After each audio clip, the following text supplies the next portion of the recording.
Olá, amigos da Céu Azul News. Hoje o quadro Mulheres que Marcam Nossa Sociedade. Hoje eu vou falar com a Tizinha Junqueira, ex-vereadora, nascida em Além Paraíba e hoje faz parte da nossa Secretaria de Educação. Daqui a pouquinho, uma entrevista belíssima com a Tizinha. Não perca, hein?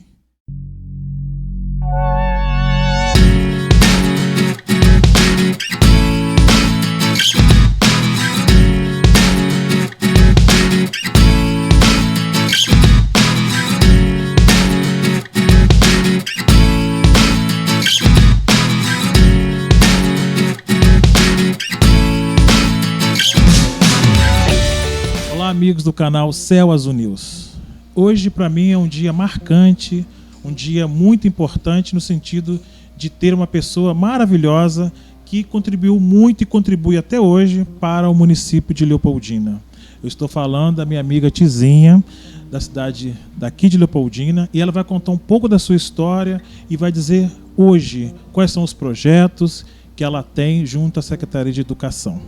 Tizinha, hoje é um prazer a Céu Azul te receber. A gente estava aqui conversando em off e foram vários eventos realizados com a Céu Azul em Providência e aqui também em Leopoldina. Então, hoje a gente quer falar com você para você contar um pouco da sua história, dar aquela pincelada da família. Nasceu em Além Paraíba, mas a mãe nasceu em Leopoldina. Conta um pouco para a gente. Eu sou de uma família de 5 filhos. A minha mãe é leopoldinense, Mariane Brugger Junqueira, e o meu pai, ele é natural até de Miracema, mas criado em Além Paraíba e também no sul de Minas, porque na época o meu avô era advogado da rede ferroviária, então morava em outras cidades. Então, depois, finalmente, o meu avô fixou moradia em Além Paraíba e tinha lá, era diretor de um colégio, o Colégio Além Paraíba. Era um colégio de internato. Sim, e eu acho inclusive que na chegada ali, né? É bem na chegada de Além Paraíba. E então, assim, eu acho que essa parte de educação também um pouco vem de uma tradição de família, né? Meu avô, embora advogado, ele se dedicou à educação. O meu pai começou medicina, foi para a advocacia e, de repente, voltou para a educação. Então, parece que a gente já tem um pouquinho na formação da gente, no sangue, alguma coisa relacionada à educação. E a minha mãe, uma pessoa muito viva, muito mais do lar. Ela não teve uma profissão, mas é uma pessoa muito dinâmica, muito viva. Aliás, eu acho que o legado da vivacidade, do querer muito, veio um pouquinho do sangue dela. Com certeza. Mas aí sou nascida em Além Paraíba, morei em Além Paraíba até os 7 para 8 anos. Comecei a estudar em Além Paraíba lá no colégio da Dona Celita, era um colégio particular.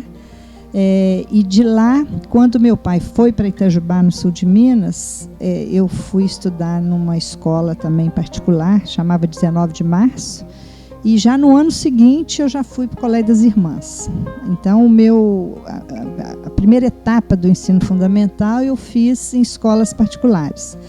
Já antes a gente falava que era o ginasial, né? Hoje equivale ao 6º ao 9º ano. Eu estudei na escola pública e o ensino médio também. Aliás, a escola pública era uma dificuldade da gente conseguir vaga, porque existia um exame de seleção, era um desafio, né? Então, eu estudei em Itajubá, o equivalente hoje ao 6º ano, até o 2º ano do ensino médio, na escola Major João Pereira, que era uma escola estadual de Itajubá. E no 3º ano eu fiz no cursinho integrado, cursinho caro. E do cursinho eu fui fazer a faculdade de economia. Eu fiz 2 anos de economia. Olha. E parei a economia para me casar. Casar e vim embora para Leopoldina. Para Leopoldina. Aliás, não vim para Leopoldina, eu vim para Volta Grande. Meu marido trabalhava com o pai na fazenda e eu fui para Volta Grande. Chegando em Volta Grande, eu larguei os estudos e aí eu fiz uma interrogação na minha vida. Meu Deus, o que eu vou fazer? E na época, uma cunhada estava animada a estudar, me colocou pilha e eu aí fiz o vestibular em Além Paraíba. lá na Faculdade Abu Merri, e fiz o curso de Estudos Sociais. Aí, do curso de Estudos Sociais, depois eu fiz uma pós-graduação, mas tinha que complementar a minha graduação. Aí, a minha complementação eu fiz em Geografia, que é a disciplina do coração, vamos dizer assim, né? E foi a disciplina que me levou também a querer um pouco mais, um desafio maior, que eu comecei o mestrado, não terminei, não dei conta de terminar, então, mas que me abriu. Foi nesse período que você despertou para a educação? Não, eu despertei para a educação quando eu comecei a fazer a faculdade aos 21 anos de idade, aqui em Além Paraíba. Certo. Fiz a faculdade, dei aula lá na escola de Volta Grande, na Capitão Godoy. Depois o meu marido arrendou uma fazenda perto de Abaíba, Pedra Negra. E aí foi quando abriu de 6º ao 9º em Providência. E ali eu comecei a minha vida profissional dentro de Providência. E fiquei 25 anos lá. Bom, como aí nós professor. do Céu Azul já começa a pegar gancho na história, porque nós, como eu já disse, fizemos muitos eventos para a escola e eventos de pessoas particulares, casamento, aniversário, exposições em Providência. E as feiras culturais. E as feiras, exatamente. Essa que nós temos muita história juntos. As feiras ficaram tão marcantes para mim que eu, naquela época, como eu disse para você, a gente imaginava assim, isso aqui é uma coisa de cidade grande, né? Agora, fala um pouquinho para a gente como é que era trabalhar dessas feiras. Na realidade, tudo na vida é a equipe que a gente tem. E um legado que eu vou levar na minha vida é os colegas que eu tive. Nós tínhamos uma equipe muito boa, principalmente na área científica. Os meus professores de física, química, biologia, matemática, português, história. Olha, eu vou te ser muito sincera, a gente fazia um trabalho, eu falo que a gente não trabalhava, a gente divertia. A coisa era feita com tanto amor e com tanto empenho que a gente queria sempre mais. Tanto é que as nossas feiras, um ano a gente achava que estava ótima, mas no ano seguinte a gente tinha um desafio complementando aquela feira. E assim sucessivamente. Por quê? Eu via nos nossos alunos aquele carinho, aquela vontade de aprender e, mais do que tudo, fazer. Então, a gente fala feira cultural porque não era só a feira de ciências. A gente também tinha feira da parte histórica, da parte do desenvolvimento cultural da comunidade.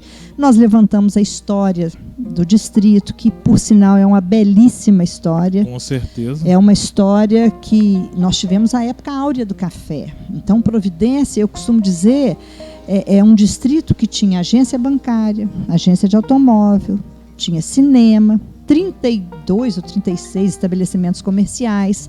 Então, assim, para a época, tinha um jornal, a Folha de Providência. Bacana. Então, assim, era a Gazeta de Providência. Nós tínhamos, assim, uma evolução cultural muito grande. E essa evolução, a gente tinha que levar para a escola e mostrar aos nossos alunos que quem faz a sua história somos nós mesmos. Então, se a gente viu uma derrocada na comunidade, quem tem que fazer essa mudança é a população. E o grande defeito da gente, eu falo que às vezes um pouco do brasileiro, ele espera muito do outro. Ele não faz acontecer. Então, quem é responsável pela história é a gente mesmo. Então, para a gente ser responsável pela história, a gente tem que enfrentar os desafios e tem que mudar aquilo que a gente não está contente. E como é que a gente muda? Aprendendo, enfrentando novos desafios. Eu falo que hoje, depois de 44 anos, quase 44 anos de magistério, eu estou enfrentando desafios. E estou aprendendo. E assim a gente vai. Nós vamos chegar lá nessa pergunta agora. E a gente vai enfrentando e vai adequando e vai melhorando, né? Então vamos subir mais um pouco. Você teve um período como vereadora. O que ficou para você desse período como vereadora?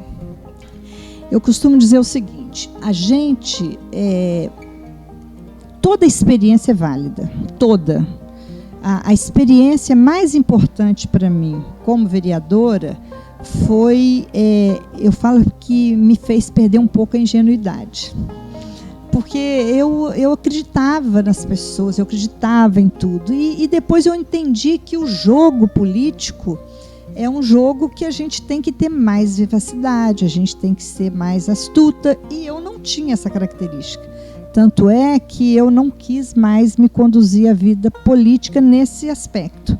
Porque eu acho que o meu lado é mais técnico, é mais do trabalho especializado.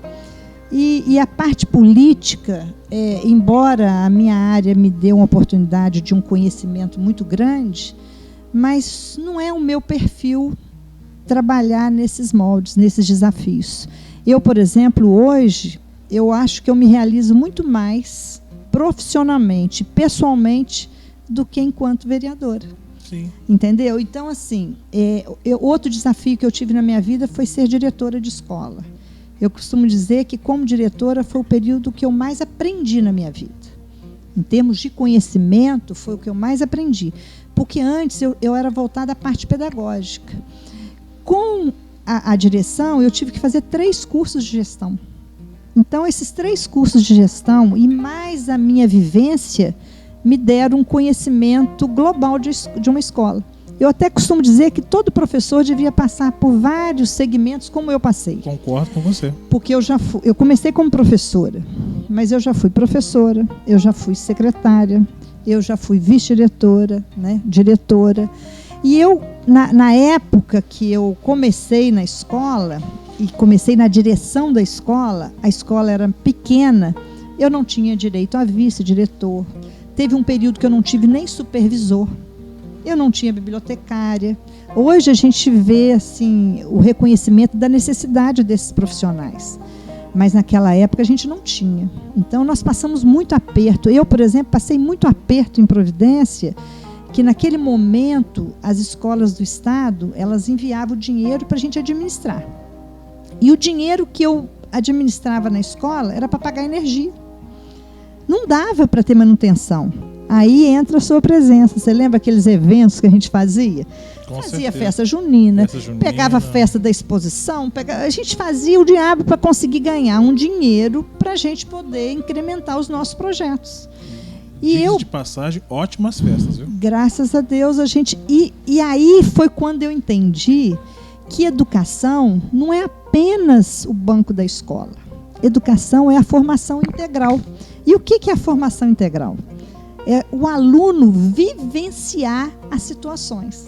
Não só situações de festa, como de viagens, como de resolução de problemas, como de esporte. Os nossos alunos lá sempre se destacaram muito no esporte. E olha que a gente nem quadra tinha, nem quadra. A escola hoje tem uma quadra, mas naquela época não tinha quadra. A gente às vezes treinava na terra. E os meninos faziam bonito. Nós já chegamos em várias etapas do GENG. Bom, você também deixou um outro legado, que é a UENG, que até hoje eu amo também. A UENG, ela tem uma história especial. Quando eu saí da direção da escola, eu saí da direção e fiquei na vice-direção da escola. Quando eu entrei para ser candidata a vereadora, eu tive que me afastar da vice-direção. E afastando da vice-direção, eu tive que voltar para a minha função no ginásio, porque o outro cargo meu era no ginásio. Então, o que aconteceu? Eu sempre briguei e assim, eu percebia que para a gente melhorar a educação, a gente tinha que ter uma universidade atrás. Claro, Por sim. que a universidade? Porque atrás da universidade que tem o centro de pesquisa, que tem Por que a pesquisa? A pesquisa para justamente diagnosticar e desenvolver a extensão para colocar na prática os desafios da educação. E uma escola pública, ela tem realmente essa missão. Porque a escola particular, ela se preocupa muito com o ensino. Toda universidade, ela tem um tripé, que é o ensino, a pesquisa e a extensão. A pública realmente faz isso. A privada nem sempre faz, ela se preocupa mais com o ensino. A pesquisa e a extensão, ela deixa mais relativizada. Então, o objetivo nosso, quando trouxe a UENG, era para criar um curso para professores de uma formação bem integral, uma formação muito boa. E eu vou dizer uma coisa, a UENG, eu falo da UENG, parece que eu começo a vivenciar aqueles momentos na Câmara, porque ela foi gestada dentro da Câmara Municipal. Sim. E ali a doutora Beatriz e eu ficávamos fim de semana durante mais de ano. Os funcionários também vivenciaram com a gente, os vereadores. Então a gente gestou ela com muito carinho. E na época que a gente foi concluir a UENG, eu me lembro que a reitora deu a ideia da gente puxar uma extensão do curso de educação de Belo Horizonte para cá. E na época nós viramos a pimenta, né? Não, nós estamos trabalhando aqui durante tanto tempo para desenvolver um projeto que atendesse a região, e aí a gente vai puxar agora uma universidade que não vai ser a contento da nossa proposta, porque aqui nós temos zona rural, a cidade grande é metropolitana, é outra realidade. E aí, na época, a doutora Beatriz, que ela sempre foi uma pessoa com uma formação muito exemplar, né? Ela tinha uma capacidade de um feeling, eu costumo dizer que ela tinha um feeling, na hora que ela percebia, ela me cutucava, a gente fazia uma dupla bem interessante. E aí nós deixamos bem claro, se não fosse para abrir naquele projeto que a gente propôs, então a gente ia agradecer e ia ficar por isso mesmo. Muito bem. E o Bené e o professor Aloysio Pimenta, a gente tem que... A história é muito bonita da UENG, entendeu? A UENG, ela foi uma história de muitas mãos. Quando nós procuramos o Bené para falar da UENG, ele imediatamente abraçou a ideia. Porque não adianta, a Câmara não desenvolve um projeto se o Executivo não abraçar. Sim. E, na realidade, além de abraçar, foi através do Bené, que tinha muita ligação com o professor Aloysio Pimenta, que teve o aval do Rodrigo de Castro, e a gente tem que reconhecer as pessoas que realmente participaram e que fizeram acontecer. E essa história está marcada, embora às vezes não escrita, mas ela está marcada e muito viva na nossa memória.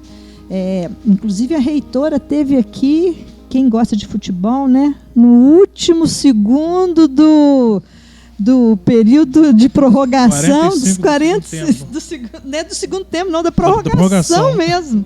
E aí, graças a Deus, tivemos êxito, né? Então, a UENG foi um legado, e que a gente agora, parece-me que ela vai desabrochar, que é o que ela precisa de acontecer, e a gente está muito feliz que esse desabrochar, esse aumento de cursos, esse lugar especial que ela sempre mereceu ter, eu acredito que agora vai para frente. Com certeza. E agora, atualmente, Tizinha, qual o cargo que você ocupa dentro do governo do nosso prefeito José Augusto? Pedro Augusto. Pedro Augusto. Eu, na realidade, eu me aposentei ano passado, no segundo cargo meu do Estado, e quando a Lúcia Horta foi chamada para ser secretária, ela me ligou, e a Lúcia é uma pessoa muito interessante, né? A Lúcia foi minha parceira na UENG, me ajudou demais, nós trabalhamos juntas, eu era diretora de escola e ela na superintendência de ensino. Sim. Então, assim, é um conhecimento de muitos anos e uma amizade de muitos anos.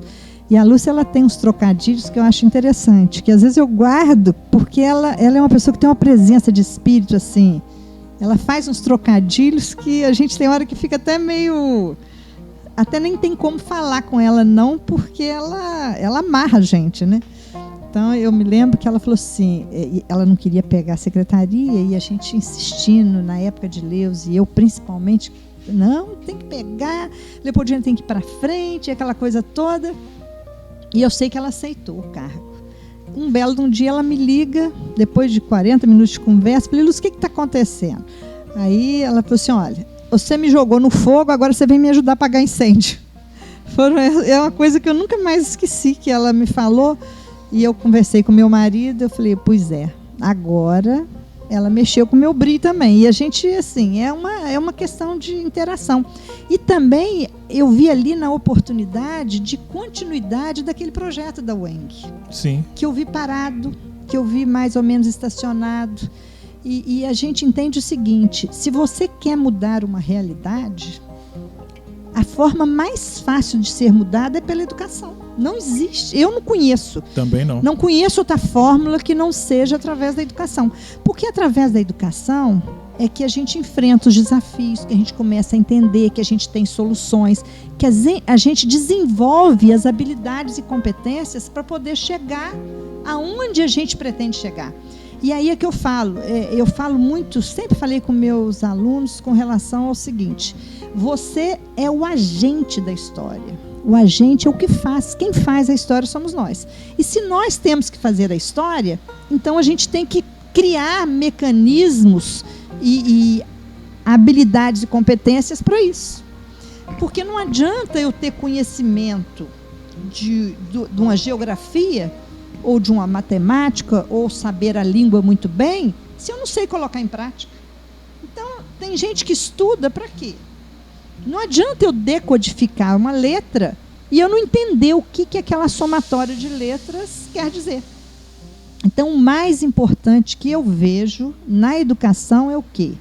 É a pessoa criar condições de realmente enfrentar a vida em sociedade e ela ser agente da história. E ser agente da história, o que acontece no mundo de hoje? Agente da história não significa fazer o que ela quer. É ela ter aquela filigrana, ela ter aquela visão de que uma vida coletiva tem que ser boa para todos.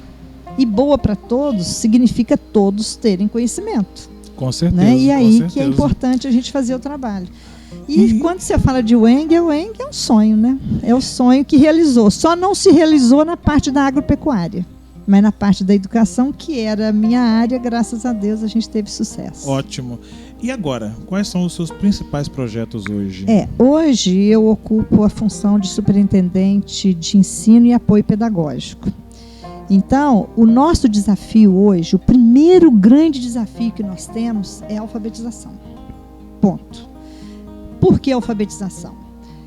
O que a gente percebe? Os alunos, ao longo da vida, eles passam pela escola e, às vezes, o que é atribuição da escola não está sendo realizado.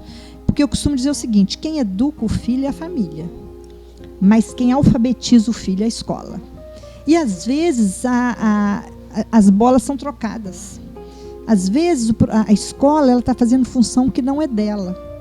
Mas hoje eu já costumo dizer que a escola também tem que repensar a sua função social. Não só de alfabetizadora, mas também de ajudar as famílias na formação. Mas é muito bom você falar isso, dizem que eu tenho observado também a questão dos pais. A criança chega em casa com o dever de casa e os pais não estão fazendo acompanhamento. Procurar saber se tem lição de casa, se já fez, se não fez. A criança voltar para a escola sem ter feito a lição de casa. Você disse uma coisa que eu hoje a gente costuma dar outros nomes. Hoje a palavra da moda é acolhimento. Como é que as pessoas estão sendo acolhidas? Olha os desafios que nós estamos enfrentando no mundo de hoje. Uma tecnologia de ponta, nós já estamos chegando aí no 5G. Sim. E muitos sequer sabem conversar.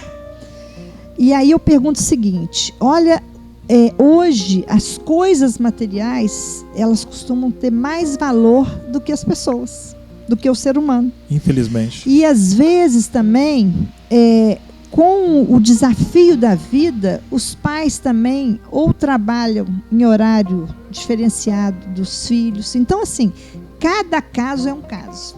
A gente não pode generalizar. Eu, por exemplo, eu tive a felicidade de ter uma mãe dentro de casa. Então, essa mãe acompanhava. Hora de estudo é hora de estudo, desliga a televisão, porque na época não tinha celular, mas tinha televisão. Desliga a televisão, todo mundo para a sala de estudo. Lá em casa a gente tinha um quartinho de estudo e acabou. Mas eu já não fui assim para os meus filhos. Eu trabalhava de manhã e de tarde, e às vezes à noite. Então, quem ficava com meus filhos? E eu morava no distrito. Na época, o distrito não tinha sequer o ensino médio. Meus filhos saíram de casa muito novos. A minha filha com 12 anos e o meu filho com 14. Então, veja bem, meus filhos saíram de casa muito cedo e foram estudar longe. Então, o que acontece? Às vezes, a gente perde essas oportunidades da vida por causa do local que a gente mora ou da circunstância que a gente vive. Então, eu aprendi que a gente não tem que julgar. Cada caso é um caso. O que a gente precisa é o quê? É a família e a escola, elas discutirem cada situação e cada uma poder fazer uma parte. Porque se cada uma fizer um pouquinho e aquele menino tiver atenção devida, a tendência é de dar certo. Eu vou te falar uma coisa. Eu tenho, Paulo, na minha vida, uma história muito bonita, principalmente na educação. Eu tenho muita história a contar. E muitos momentos muito bons com meus alunos. Muito bons mesmo. Tem alunos que às vezes encontram e a gente fica lembrando e recordando aqueles fatos. Mas o mais importante é que durante o tempo que a gente fez aqueles trabalhos todos, eles enxergaram uma nova vida. E muitos deles saíram muito bem. E estão buscando novos horizontes, já estão educando a família com novos horizontes. E é assim que é bom. Quer dizer, o que a gente deixa do trabalho da gente é o quê? É a oportunidade que a gente pode propiciar aos outros. E às vezes a gente mesmo não as tem. Mas propicia os outros. Com certeza. Né? Bom, você tem uns dados aí para me passar com relação às crianças autistas. Como é que está feito esse trabalho aqui na nossa Leopoldina? Deixa eu dizer uma coisa para você. São os desafios da vida. Sempre eu vivi com desafio. E graças a Deus a gente pôde enfrentar cada um deles. Quando a gente assumiu a prefeitura num período de pandemia. Sim. Os meninos ausente da escola. Então, a gente não tinha, de fato, o que estava acontecendo. Quando a gente começou a receber os alunos na escola, a gente já começou a ter uma certa noção. Eu fiz um primeiro levantamento, eu tenho uma equipe de trabalho que eu tenho que tirar o chapéu. Aliás, eu tiro o chapéu todo momento, porque a gente só consegue as coisas quando a gente tem uma equipe. E eu acho que nisso a vida me foi pródiga. Ela me deu boas pessoas, bons colegas de trabalho, bons... eu costumo dizer que eu tive assim, muitas ajudas. Por isso que a gente chegou ao ponto que chega. Nada a gente sozinha consegue fazer. E essa equipe, ela também, embranhada no mesmo desafio, nós fizemos um levantamento e continuamos fazendo, e cada dia que passa a gente recebe um número maior de crianças com a questão do autismo, que antes a gente quase não percebia ou desconhecia. Hoje não, hoje a coisa é mais conhecida. Então, o nosso novo desafio é o quê? O prefeito pediu que a gente fizesse até o levantamento e nós assim estamos fazendo. A secretária, a Lúcia, se desdobra nesse sentido para a gente. Nós já entramos agora com um processo seletivo para professoras especializadas em educação especial. E assim, nós temos que fazer algumas alterações na prefeitura, porque a nossa legislação não existe nem esse cargo, nem essa função. Então, está sendo revisto, está sendo estudado uma fórmula da gente ter essas pessoas acompanhando essas crianças, mas não todas, porque, veja bem, às vezes a gente generaliza o autismo. O autismo não pode ser uma coisa generalizada. Eu posso te falar que eu tenho alguns alunos que são autistas com diagnóstico, tá? Com toda orientação médica, que tem melhor desempenho do que uma criança que não tem autismo. Interessante. E é muito interessante você entender que o autista, ele é uma pessoa que tem todas as características como qualquer pessoa. E que ele tem condição de ter uma vida como qualquer pessoa. Então, esses aspectos é que a gente tem que atentar e tem que desenvolver. Porque a tendência da gente é o quê? Quanto mais autonomia a gente der à criança, maior a capacidade e habilidade dela ter de enfrentar qualquer questão na vida. Mas aí não é só o autista, qualquer aluno. Quanto mais autonomia ele tiver, melhor. Mais habilidade ele vai ter para desenvolver a sua vida profissional, a sua vida pessoal. Então, assim, Mas a gente tem desenvolvido alguns trabalhos, inclusive nós estamos aí em conjunto com uma terapeuta ocupacional, uma pessoa que já mexe com cursos aqui em Leopoldina, e nós temos uma psicopedagoga hoje dentro da secretaria também. Aliás, algumas das nossas colegas lá também são. A gente tem trabalhado muito e estudado uma fórmula de criar mecanismos para poder a gente facilitar, inclusive, a vida do professor, que na sua formação não teve essa orientação. Sim. Aliás, nós mesmos estamos tendo essa orientação agora. Então, nós estamos organizando cursos, pequenos cursos para os professores, para que eles também tenham condição de assumir na sua sala de aula crianças com características diferentes daquilo que ele já estava acostumado. Então, são os novos desafios. Aliás, eu costumo dizer o seguinte, o mundo é um desafio constante. Hoje é uma coisa, amanhã é outra. Olha essa pandemia, o que vem mostrar para a gente. Ninguém sabia trabalhar com a educação à distância. Hoje a gente viu a importância que a gente tem de criar habilidades e competências na educação à distância. Com certeza. Se não fosse isso, talvez a gente não criasse esse mecanismo. Hoje a gente já está vendo a coisa de forma diferente. Tanto é que a prefeitura também está implementando. O prefeito já pediu para a gente marcar com a pessoa que está querendo desenvolver um projeto nessa parte de tecnologias aplicadas, porque a gente tem que preparar as nossas crianças e os nossos jovens para enfrentar esse mundo de hoje. Então, eu falo o seguinte, a vida é um desafio. O que a gente precisa é ter amor, boa vontade e, principalmente, amor ao próximo. Com certeza. Porque as religiões parece que estão fugindo da gente, as pessoas estão muito descrentes, estão muito sem temor. A gente, quando é criada numa religião cristã, a gente tem alguns princípios. Sim. E muitos princípios estão sendo perdidos. E as pessoas estão muito incrédulas demais. E com isso, o que acontece? Parece que elas também vão desumanizando, elas não respeitam o outro, não tem aquele carinho, aquele afeto, aquele respeito. Mas isso o tempo vai mostrando e a gente vai entendendo, né? Com certeza. Tizinha, você vai ter que voltar aqui mais vezes, porque nós temos um legado aí, uma história, e você vai trazer mais novidades, tá? Dentro da secretaria. E eu gostaria que você finalizasse com uma mensagem para o aluno e uma mensagem aos pais. Eu costumo dizer que a vida, ela é uma palavrinha mágica, que ela é usada de forma muito vulgar, mas que ela é a essência da vida. É o amor. A pessoa, quando desenvolve aquele sentimento dentro dela de amor, automaticamente vem a boa vontade, vem a disponibilidade, vem tudo junto. E o pai, por sua vez, eu costumo dizer o seguinte, o pai que peca por amor, ele não peca.